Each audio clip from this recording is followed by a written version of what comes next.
We are so inadequate today, so frail. When you look at what we have to offer, our own abilities, our own gifts and talents, we fall way short of what it takes to turn the community around anymore, much less the world. This is definitely the church's greatest challenge to date. How are we going to keep the church going forward? I got to tell you, it seems like almost any Sunday I say something that offends somebody.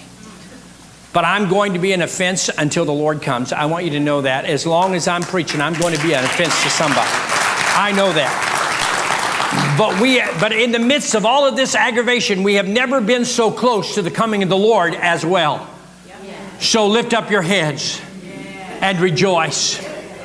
Lift up your heads, flock, and rejoice.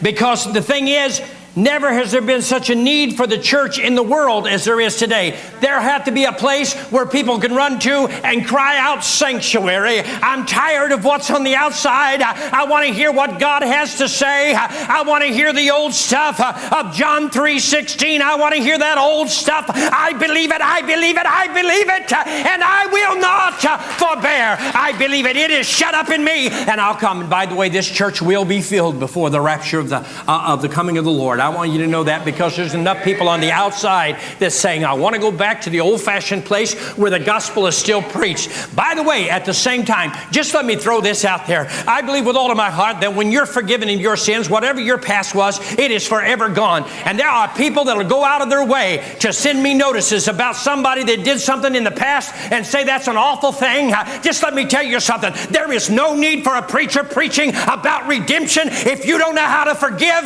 because you are the guilty one, not the one that said, God, forgive me.